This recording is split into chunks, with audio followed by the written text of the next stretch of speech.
2012년 각자 카메라 앞에 앉은 두 형사 마틴 하트와 러스트 콜. 경찰은 과거 이들이 맡은 사건에 대해 물어봅니다. 일명 종교의식 살인사건. 그때 무슨 일이 있었나? 아니, 그보다 파트너였던 두 사람은 왜 다시 안 보게 되었나? 마틴과 러스트는 각자의 취조실에서 1995년부터 2002년까지 이어진 기괴한 종교의식 살인사건에 대해서 털어놓기 시작합니다. 오늘 다룰 작품은 트루 디텍티브입니다.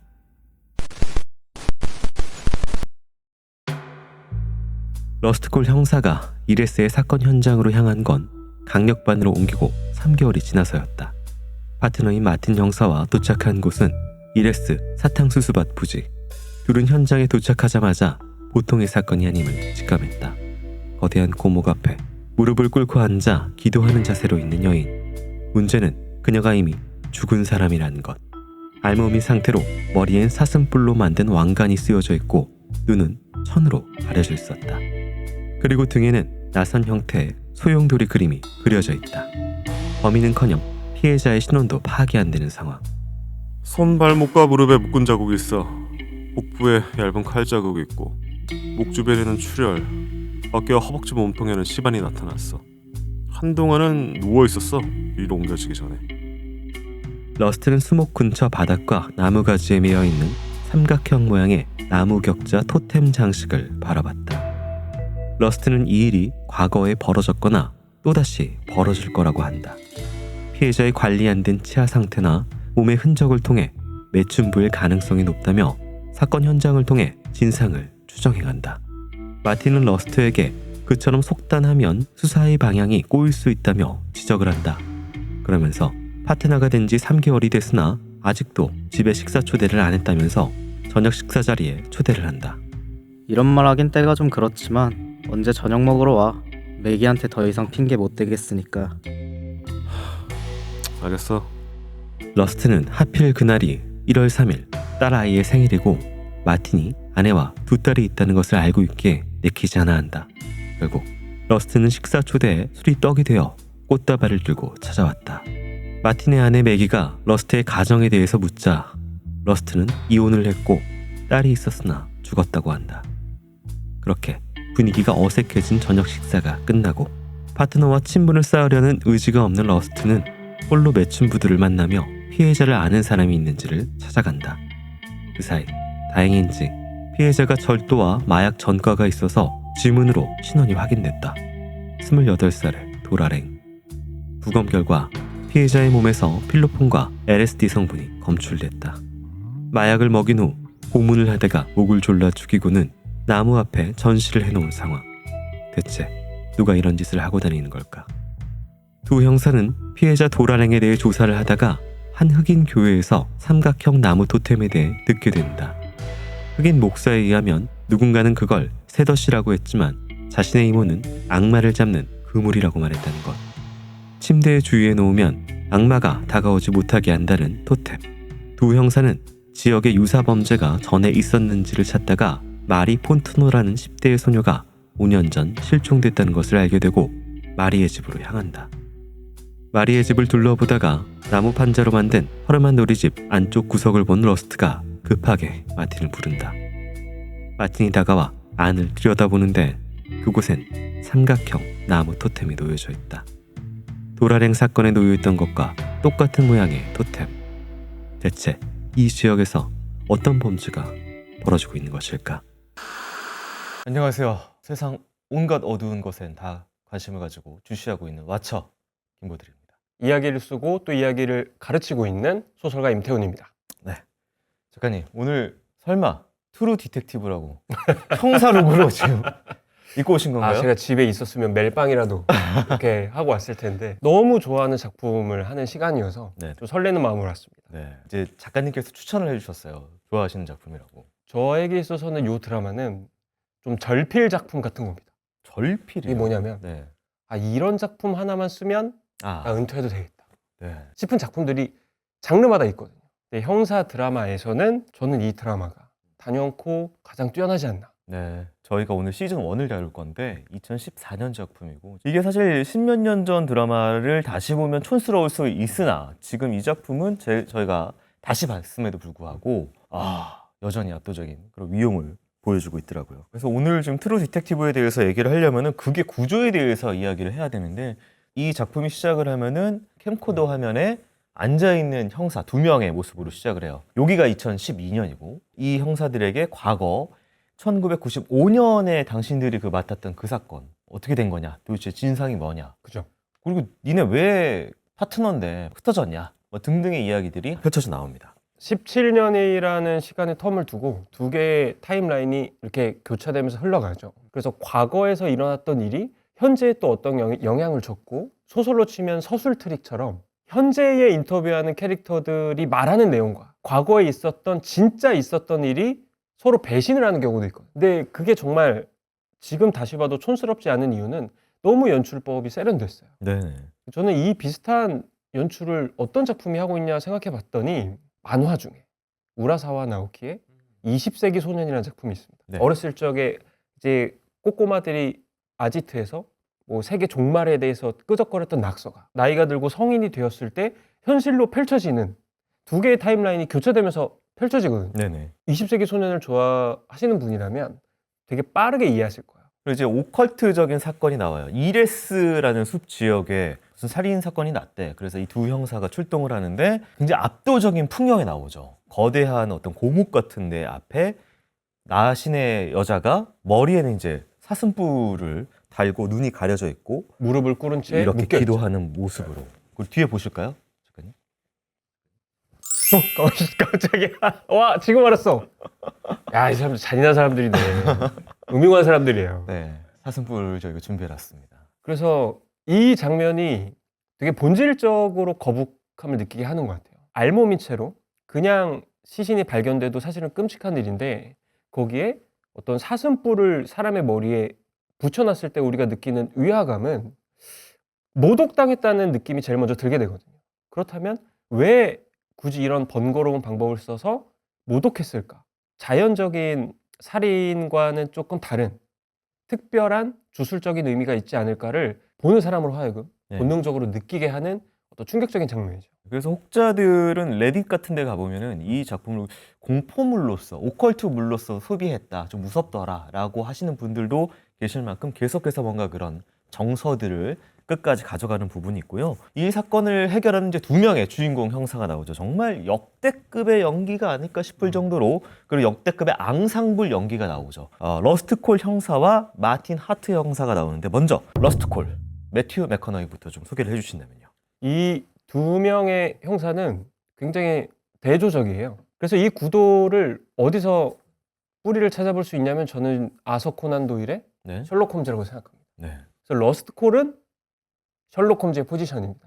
대단히 뛰어난 추리력과 직관력과 지식과 행동력을 갖고 있어요. 근데 약점은 뭐냐? 인성이 빠졌다. 인성이 빠져나 있습니다. 입만 열면 분위기를 망가뜨려 버리는 네네네. 그런 재주를 갖고 있어요. 음. 지독한 염세주의자예요. 네네. 그래서 사실은 그러면 이런 사람이 왜 형사 일을 하고 있느냐? 형사 일을 제외하면 그 어떤 일도 사회적으로 역할을 수행해낼 수 없는 뭔가 좀 파괴된 잿더미 같은 천재라고 저는 생각합니다. 그래서 이 연기를 할 때 이 매튜 맥커너이가 항상 이렇게 뭐 기대가지고 이렇게 꾸부정하게 서 있는 자세로, 그러니까 뭔가 안정적인 느낌이 안 들어요. 그렇죠. 사람 자체 외양부터. 그리고 이 드라마가 8시간인데요. 8시간 내내 담배를 피우고 있습니다. 정말 장난 아니에요. 혹은 뭐 맥주를 먹고 있거나. 그러니까 술을 한 모금 하기 전에도 항상 네. 담배를 피우고 있고 네네. 인터뷰를 시작하는데 일단 담배를 탁 이제 꼬나 물어요. 네. 근데 이제 현대화된 경찰서에서는 네. 카메라 넘어에서 금연입니다. 네. 그랬더니 이 새끼들 답답하네. 니네 내 증언 들으러 온 거 아니야? 펴 말어. 나 일어나? 집에 나가? 하는 순간 카메라 바깥에서 머그컵이 쓱 날아옵니다. 그 연출 너무 좋죠. 그래서 그 머그컵에 담배째를 털게 되는, 그리고 8시간 동안 담배를 피게 되는 스타트를 보여주고 있죠. 자, 그리고 이제 마틴 하트는 이제 우디 헤럴슨이 나오는데, 보통 이제 우디 헤럴슨 같은 경우에는 과거에는 뭐 내추럴 본 킬러라든지 좀 괴팍하고 인상적인 연기들을 많이 선보이는데, 여기서는 의외로 좀 안정적인 중산층 가정의 가장 역할로 나와요. 저는 우디 헤럴슨이 이런 역할에 또 되게 잘 어울리는 마스크를 갖고 있다고 생각해요. 뭔가 미국을 얼굴에 담은 것 같은 느낌. 네. 마치 송강호 씨가 한국인의 네네. 한국 아저씨 얼굴을 그냥 담은 것처럼 네. 러스트가 괴팍한 천재 포지션을 맡고 있다면 이 마틴은 뭐든지 적당히를 추구하는 아저씨예요. 네. 그래서 경찰서 내에서도 팀원들과도 사이도 좋고 유들유들하게 윗선과도 사이가 좋고 네. 그래서 어떤 파트너와도 잘 지낼 수 있는 사람입니다. 그리고 아름다운 아내와 또 귀여운 두 딸을 갖고 있는 가정적인 남자이기도 하죠. 문제는 이 극과 극의 두 형사가 물과 기름처럼 티격태격하면서 가장 악몽 같은 사건으로 기억될 사건을 마주하는 게 이 드라마의 1화 내용입니다. 사실 뭐 모든 버디물의 공식이죠. 가장 안 맞는 둘이서 한 사건을 맡으면서 둘 사이의 관계가 조금씩 변해가는 그런 모습들이 나오게 됩니다. 그래서 이 작품은 트루 디텍티브가 어떤 의미일까를 제가 생각해 보면 네. 참 형사로 번역할 수도 있겠죠. 근데 여러분들도 드라마를 쭉 따라가다 보면 이 두 형사가 완벽한 캐릭터가 아니거든요. 모범적인 형사는 둘 다 아니에요. 네.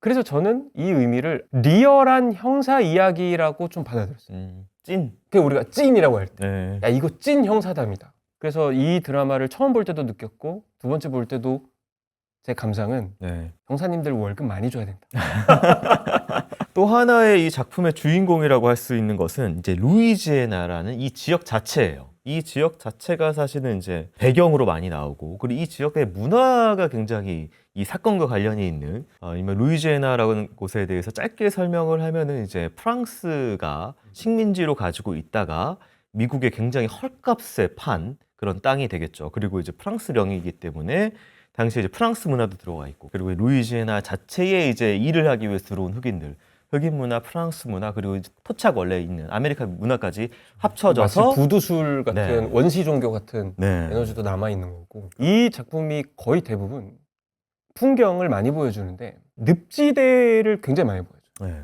그리고 러스트가 학을 떼면서 이런 대사를 하는 경우가 있습니다. 이 동네에선 아무것도 똑바로 자라질 않아. 지긋지긋해. 근데 그게 마치 이 늪지대 때문에 제대로 못 자라는 나무를 보면서 얘기하는 것 같지만 이 동네에선 어린아이들이 순수성을 지켜낼 수가 없어요. 네. 너무나 많은 것들이 이 단순히 끔찍한 살인사건뿐만 아니라 마치 살인의 추억이 화성 연쇄 사건을 다루면서 네. 그 당시의 군사정권의 폐해를 정면으로 풍자하잖아요. 그것처럼 이 작품도 미국이라는 나라가 갖고 있는 어떤 어둠을 이렇게 진흙처럼 뭉쳐서 루이지애나의 늪지대에 던져서 연출한 것 같은 기가 막힌 장소 선정인 것 같아요. 네. 배경은 이렇게 좀 망가진 루이지애나다. 거기에 이제 구두적인 어떤 그런 살인사건이 합쳐졌다. 그러면서 이야기가 펼쳐지게 되는데요. 그 이어지는 이야기, 연쇄 범죄로서 이 이야기가 펼쳐지고 확장이 되게 되는데 그 부분에 대해서 한번 좀 살펴보고 올게요. 두 형사는 도라랭의 전 남편을 찾게 된다. 찰리랭, 그는 마약업자에 도저히 좋은 남편의 모습을 찾아볼 수 없는 인물. 도라는 그런 남편을 떠나 남부에 있다는 농장이라는 곳에 잠시 머문다. 더 렌치, 그곳은 매출 소굴이긴 하나 숲속에 있고 여성들만 있는 히피 공동체 같은 느낌마저 드는 곳. 거기서 형사들은 도라의 지인을 만나게 된다. 10대 매춘부는 더 렌치에 처음 왔을 때 도라가 친절하게 대해줬다며 도라가 생전에 남긴 일기를 건네준다. 그 일기엔 기이한 내용이 적혀 있는데 눈을 감으면 숲속을 걸어가는 노란 옷의 왕이 보였다. 왕이 아이들에게는 표시가 있었다. 아이들은 숲속의 천사가 되었다. 노란 옷의 왕 카르쿠사. 러스트는 도라의 전 남편 찰리랭이 도라와 마지막 통화를 했을 때 도라가 노란 옷의 왕을 만났다는 이야기를 했다는 게 기억이 났다. 더 렌치의 매춘부들에게 도라가 생전 마지막 나날에 종교에 빠져 교회에 자주 갔다는 말을 듣고 그녀가 다녔다는 유니스 교회로 향한다. 숲속 한가운데 혼자 덩그러니 있는 유니스 교회. 그 교회는 그야말로 폐허 상태다. 러스트가 교회 벽 한쪽에 있던 나무 덤불을 들추자 그 벽엔 사슴뿔을 단 여자가 그려져 있었다. 이 교회와 오컬트 살인이 모종의 관계가 있다고 확신하는 두 형사. 마틴과 러스트는 유니스 교회에 과거에 몸 담았던 조엘 목사를 찾아 그의 텐트 부흥에 참석한다.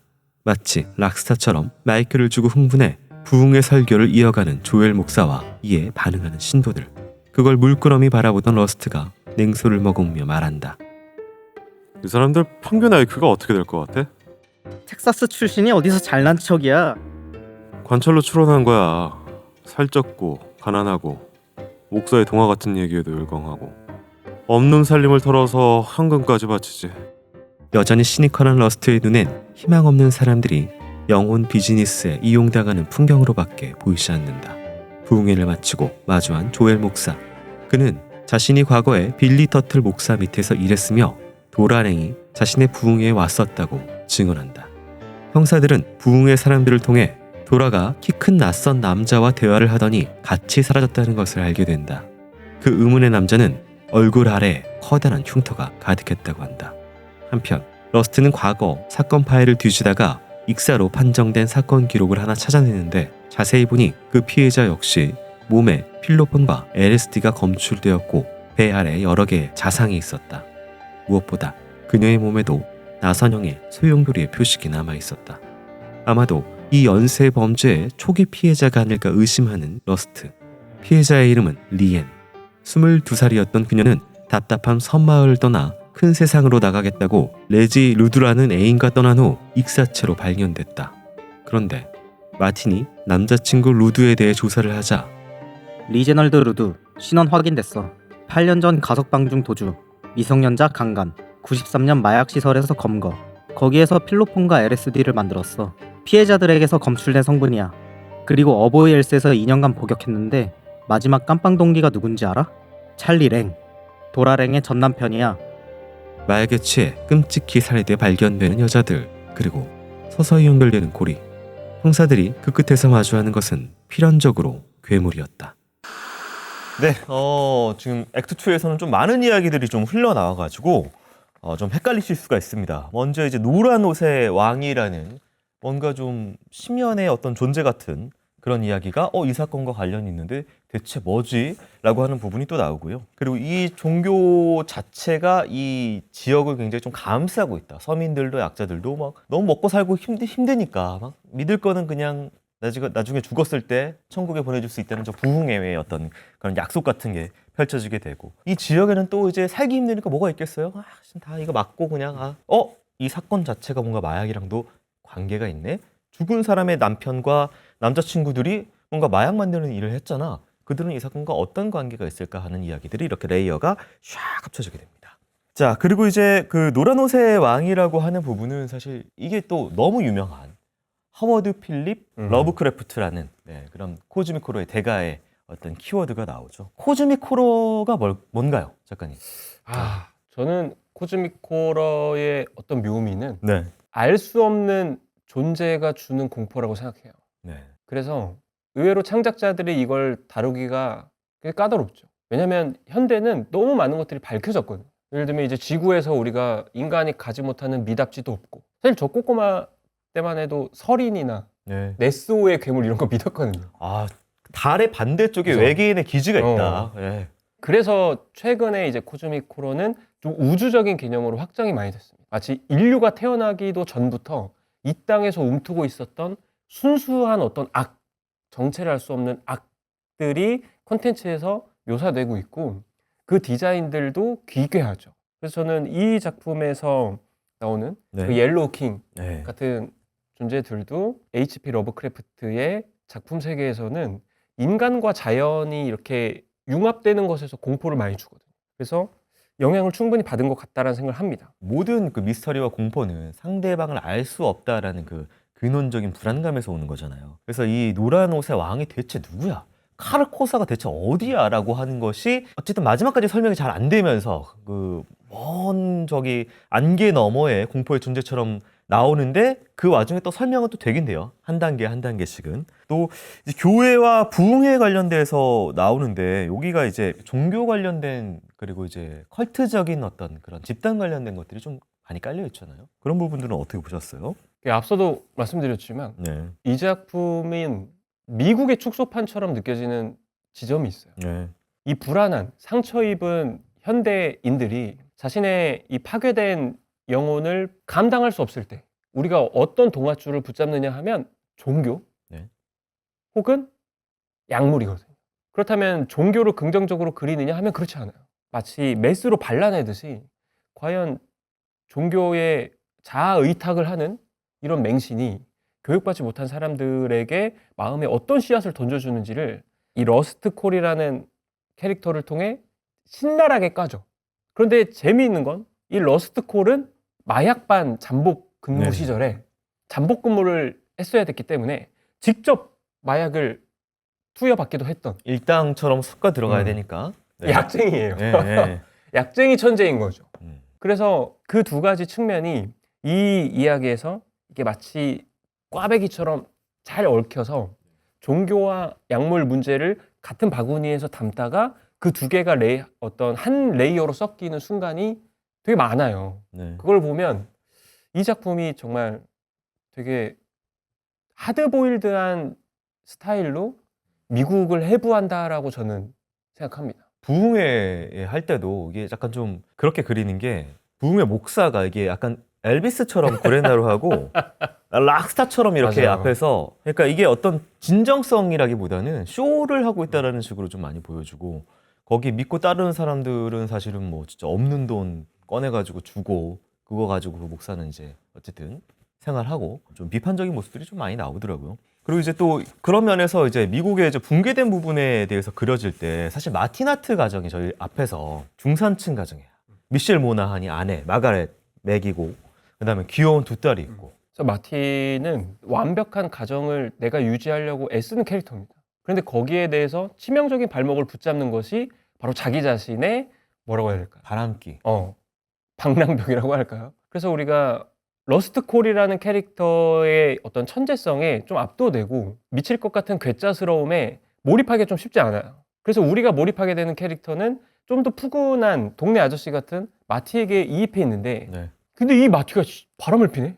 완벽한 네. 가정인 아내를 두고 네. 귀여운 두 딸도 있는데 그래서 굉장히 이중적인 면모가 있는 캐릭터입니다. 네. 또 이제 오프닝 시퀀스가 이게 너무 유명한 시퀀스잖아요. 음악도 이제 너무 좋죠. 음악이 나오면서 인물들 안에 이제 이중 노출로 이제 도시 루이지애나의 이제 모습이 나오면서 많은 당시에 영감을 줬던 오프닝 시퀀스고 이게 에이미 최우수 오프닝 시퀀스상을 받을 정도로 뛰어난 오프닝이었다고 해요. 인물이라는 이 창 안에 부서진 이 풍경을 넣어서 부서진 내면과 이 부서진 풍경을 좀 동일시해가지고 좀 보여주고 싶었다라고 나중에 연출의 변을 이야기할 정도로 당시에 이제 이 루이지애나라는 배경이 석유 관련된 공장들도 많고 공장이 계속 나오죠. 공장이 계속 네. 나오잖아요. 아, 저기는 공기가 너무 나쁘겠다라는 생각이 들 수밖에 없어요.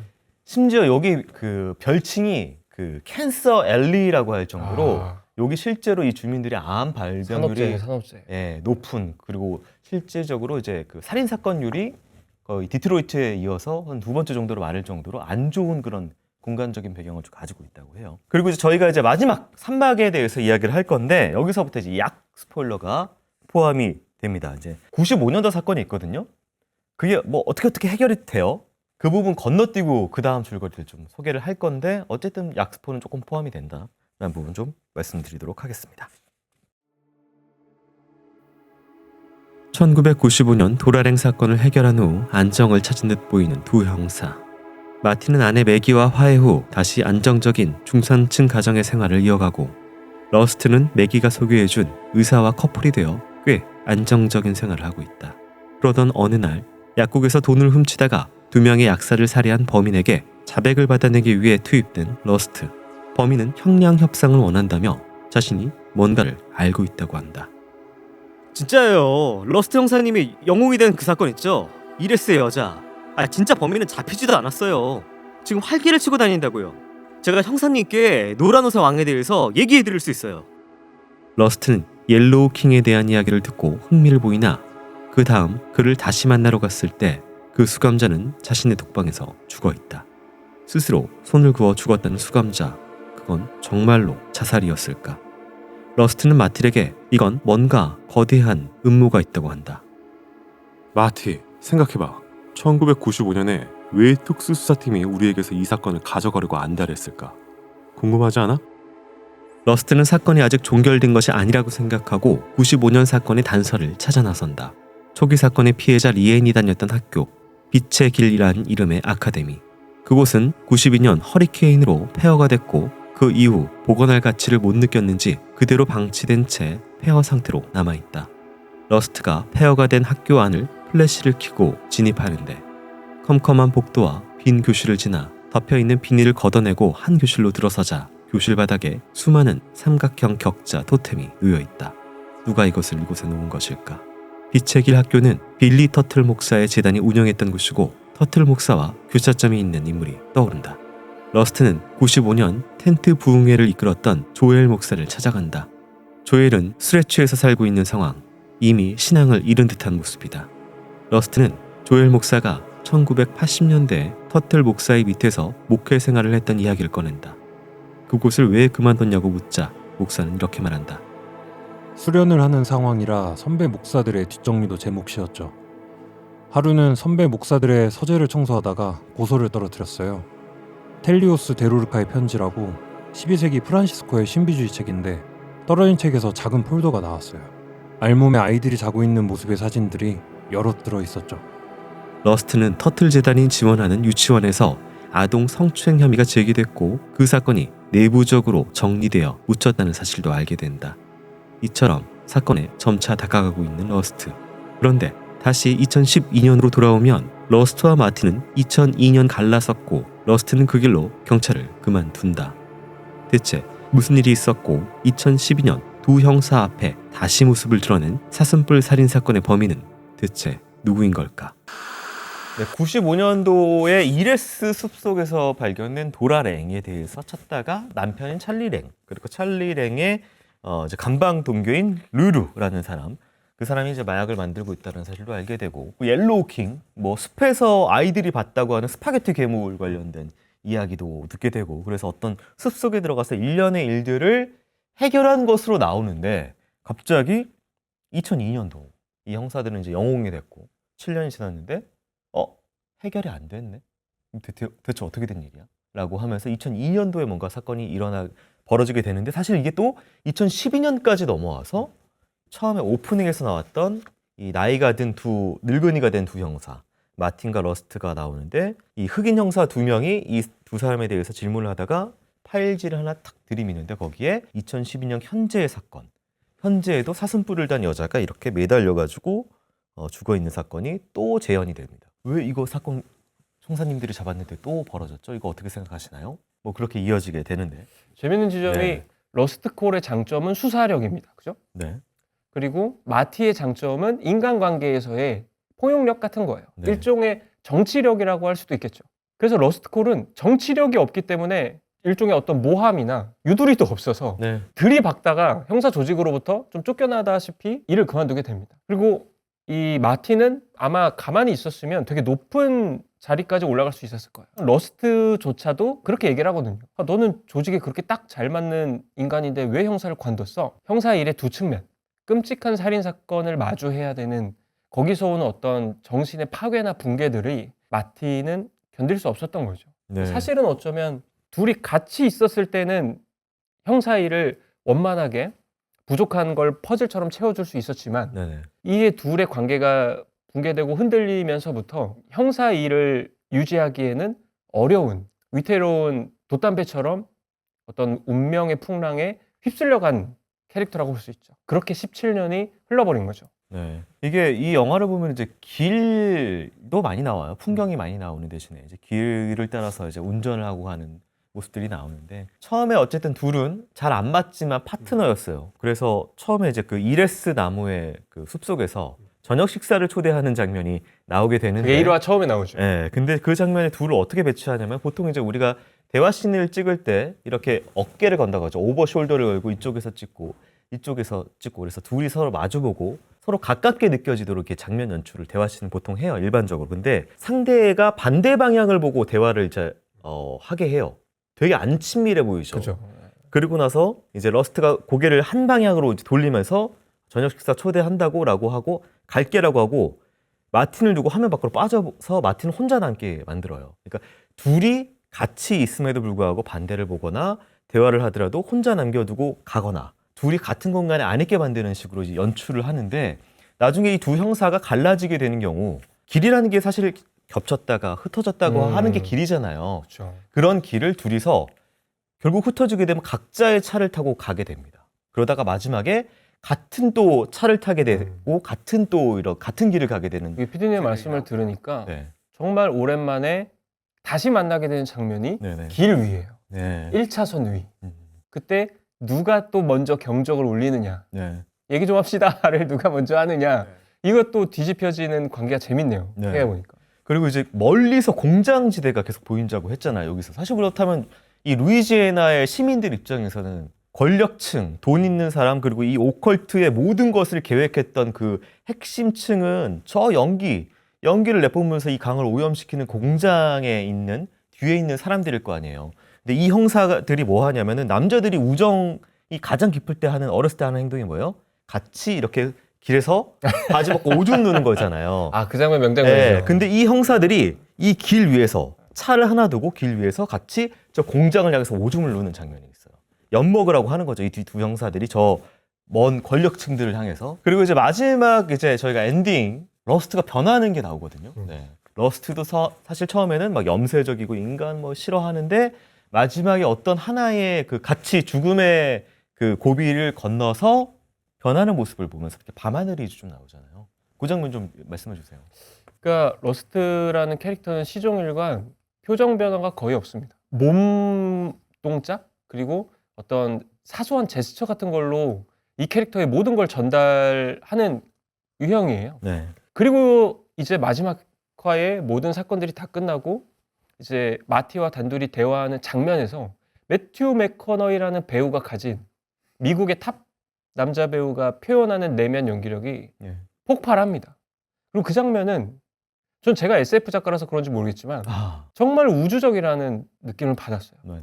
그 전에 러스트가 어떤 말을 하냐면 우리가 살고 있는 차원을 다른 차원에서 보면 시간도 없고 공간도 없고 이 차원에 납작한 원으로 보일 거다. 캔을 이렇게 서 있는 맥주 캔을 이렇게 콱 쳐져. 네. 지워버리죠. 지독한 염세주의자이기 때문에 한 차원만 바깥에서 보면 인간들은 덧없다는 거예요. 그러니까 죽음 이후에 삶도 없고 우리들은 그냥 다 여기서 멈춰진 시간 안에 갇혀서 자기 의미를 탐구하려고 발버둥치는 개미들이라는 거죠. 그런데 이제 그게 마지막 장면에서 이 러스트가 죽음의 문턱에서 네. 보게 된 어떤 광경으로 인해서 네. 이 캐릭터가 되게 요동치거든요. 네. 마치 다른 존재로 이제 바뀌어지는데 정말 재밌게 매튜 맥커너이가 인터스텔라에서 블랙홀을 마주하고 네. 달라진 존재가 돼서 네. 와요. 네네. 그러니까 이 양반은 이런 팔짱가 봐. 전혀 우주가 나오지 않는 드라마인데도 거기도 딸 아닌가요?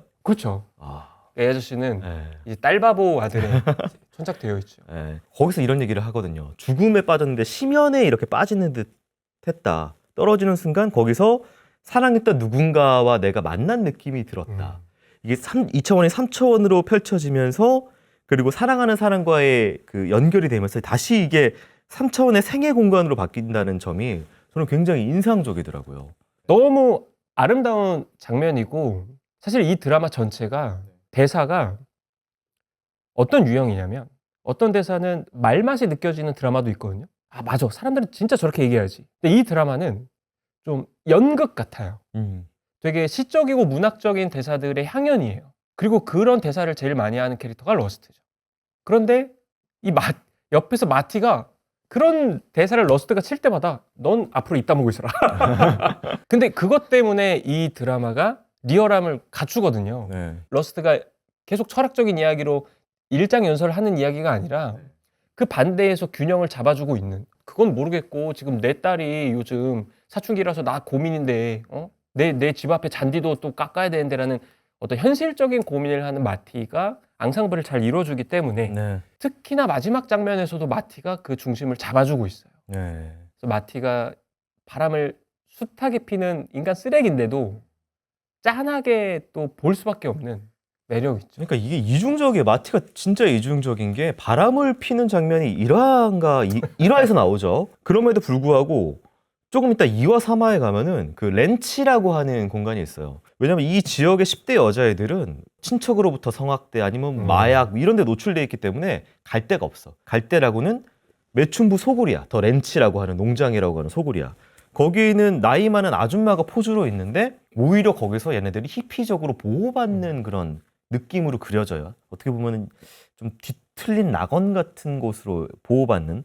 근데 거- 마틴은 그걸 네. 받아들일 수가 없죠. 거기 갔는데 야, 왜냐면 미국 꼰대니까. 너 여기서 이러고 있지 말고 야 돈 줄 테니까 딴 일 알아봐. 또 미성년자인데. 네. 그리고 이제 그 포주 여인에게도 내가 지금 딴 살인 사건 조사로 와서 그렇지 한번 뒤집어줘.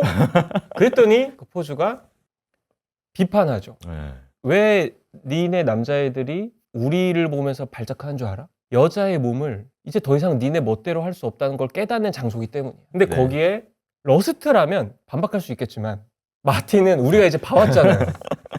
젊은 여자 앞에 계속 무너지고. 네네네. 그래서 마틴이라는 캐릭터도 계속 제가 붙잡으려고 애쓰는 캐릭터라고 얘기했는데 그 붙잡는 게 더 궁극적으로 얘기하면 저는 그게 젊은 마초성이라고 생각해요. 네. 마티가 샤워 장면이 꽤 많이 나오거든요. 샤워하고 나서 거울에 자신을 비춰보는 장면이 많이 나오는데 이제 나이가 들수록 머리도 벗겨지고 그러니까 마티를 머리를 벗겼어. 러스트는 안 벗겼는데. 배도 나오고 네. 러스트는 늘 근육질이 네. 섹시가이니까. 그리고 와이프인 매기도 바람이 나서 화내는 것 못지않게 이렇게 얘기합니다. 당신이 나를 속여서 내가 이렇게 화나는 것만은 아니야. 당신 젊었을 때 멋있고 유머 감각도 있었고 비겁하지 않았는데 너는 좋은 사람이었잖아. 왜 이렇게 바뀌었어? 지금 내 눈앞에 있는 건 뭐야? 그런데 그때 남자들도 나도 나이가 드는 걸 어떡해?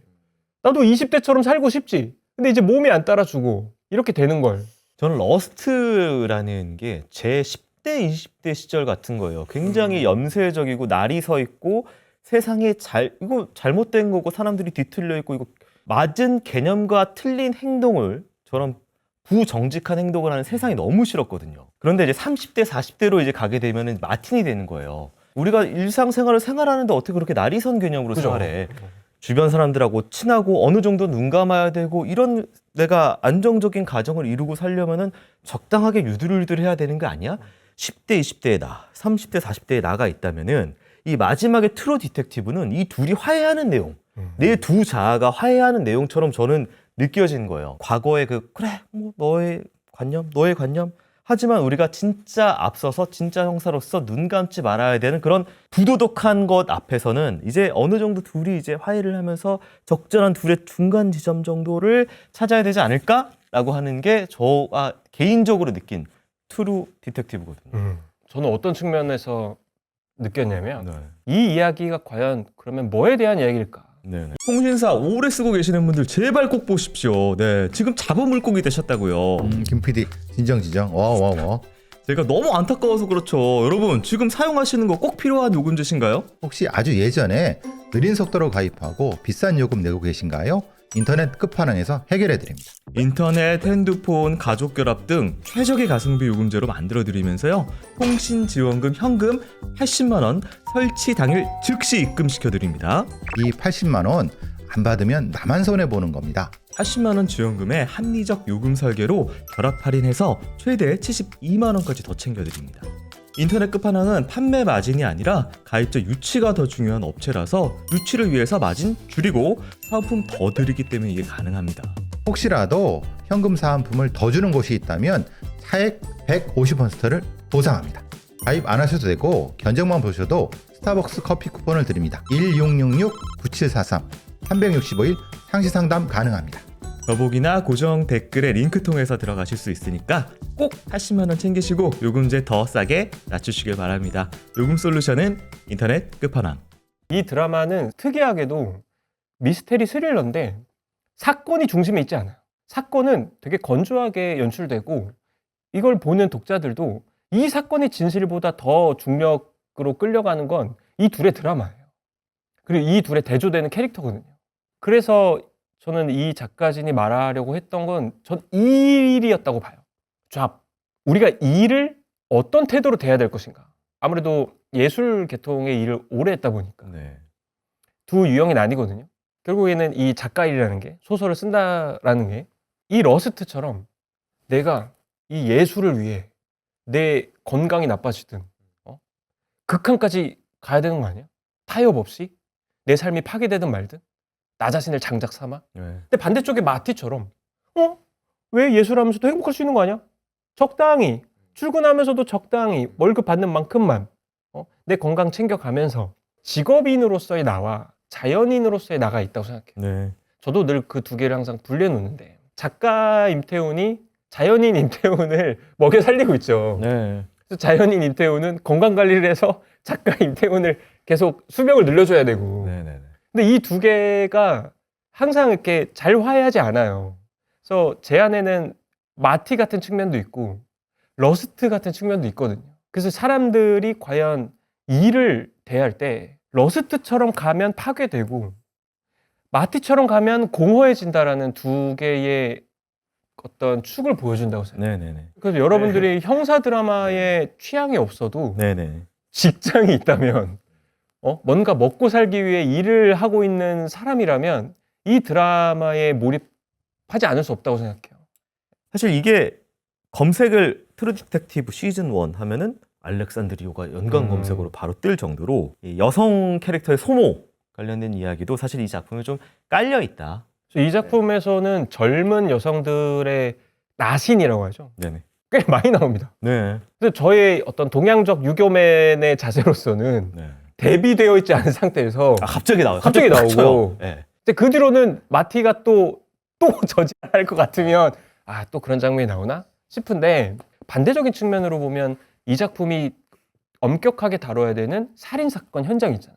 특히나 이 사건은 아동들, 네. 어린 여성 아이들이 희생자로 등장하는 사건들이 많이 나오기 때문에 네. 자칫 이 지점을 포르노적으로 소비하거나 비윤리적으로 소모할 위험이 엄청 큰 건데 저는 그 측면에서는 교과서로 다뤄도 될 만큼 완벽하게 그 보는 사람의 간접적으로 다루죠. 구겨지는 표정을 찍었죠. 네. 리액션을. 네. 그래서 거기에서는 되게 관음적인 시선이 작동하지 못하도록 깔끔하게 차단했는데 젊은 여성의 배드신에서만큼은 되게 노골적으로 보여주거든요. 그래서 이 작품은 거기에서는 비판받을 지점이 있죠. 어쨌든 뭐 저희가 트루 디텍티브의 시즌 1에 관련돼서 다뤄봤습니다. 오랜만에 다시 봤습니다. 제가 그 2014년 당시에 봤고 12년이 지나서 다시 봤는데도 여전히 재밌더라. 저도 3년 만에 다시 본 건데 네. 저희가 최대한 스포일러를 안 하려고 했지만 이 드라마는 어떻게 보면 스포일러를 당해도 재밌게 볼 수 있는 유형에 속한다고 생각해요. 왜냐하면 모든 화에 모든 장면에 다 묘미가 있고 또 매 화마다 새로운 연출법이 등장하기 때문에 네. 볼거리도 사실은 되게 많은 네. 좀 화려한 드라마라고 저는 생각합니다. 그래서 여러분들에게 강력 추천 드립니다. 다음에 또 어떤 작품을 저희가 다루면 좋을지 여러분들이 댓글을 통해서 남겨주시면 저희가 참고를 해서 진행해 보도록 저는 이걸로 일단 한번 한을 풀었습니다. 오랜만에 또 워처 시간이었고요. 다음엔 또 더 재밌는 이야기로 여러분들 찾아뵙도록 하겠습니다. 저는 김보들이었고요. 저는 임태훈이었습니다. 감사합니다.